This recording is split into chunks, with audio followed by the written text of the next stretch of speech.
It's so nice to be here with you in spirit.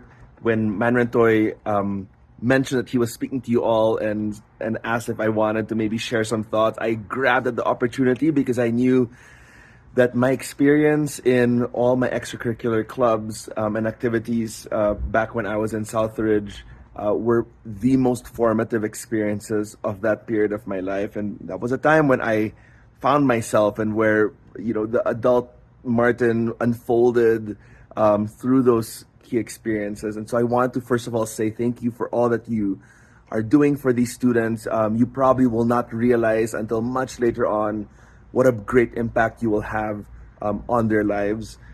I myself, as I think about my experience in high school, I think of two really wonderful moderators who were so critical to my growth. And the first of whom is Manrentoy, and I remember very fondly he was the moderator of the school paper. We called it The Ridge, and I was the editor-in-chief.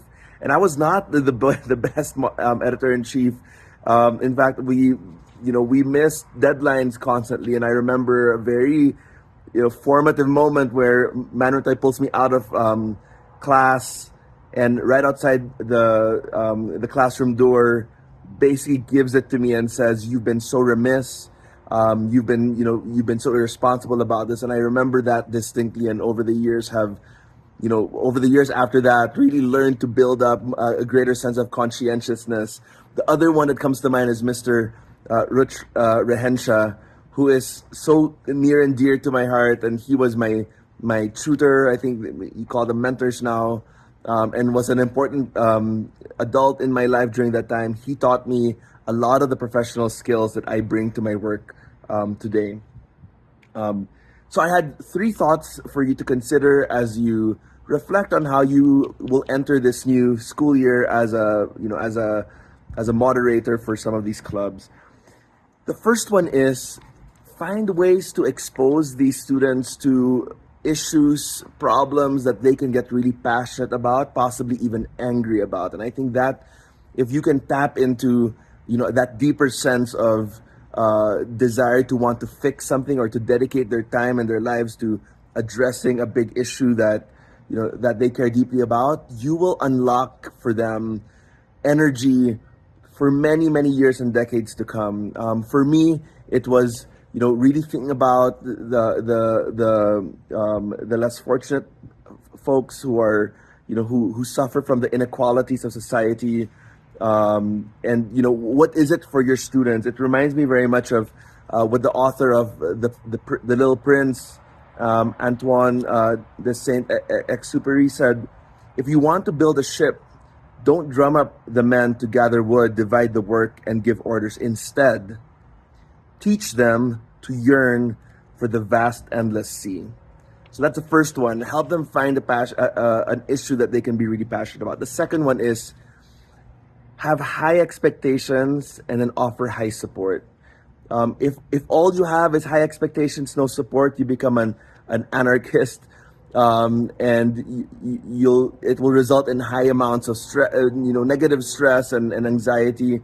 If all you have is high support, then you create a comfort zone for them, and they'll never, discover what they're capable of. Instead, push them to do hard things. Help them discover what they are absolutely able to do that maybe perhaps they themselves don't yet know that they're able to do it. And then be there to support them and to show them and to help them through those difficult days. The last one is when I reflect on what the job to be done is by a moderator. I think about how the number one task that you have is to have the ability to spot ability. To have the ability to spot ability. And that means to spend the time observing, trying to see what lights up the students that you're supporting. Understand where they really shine, what their superpowers are that maybe they're not yet, that they're blind to perhaps. And know that you are in that moment, in that period of high school, they are, their personalities are developing, their interests and their desires are forming. What they will eventually do for the rest of their lives get planted. These are seeds that get planted during this period of time. And so it is your job to see what is deep in, like, that fire that's deep inside them, and to make it known to them that you see that they are able to do, that they are excellent at this and that, and be there to help them discover these superpowers. So one, get them really passionate about an issue, a problem that they can really spend their time and effort on. Two, high expectations, high support. And three, have the ability to spot ability. Thank you so much for all that you do. And your students will be ever grateful for you, even if they're not the most grateful today. Trust and know that every effort, every ounce of effort that you put in will go a very long way in their lives. Take care.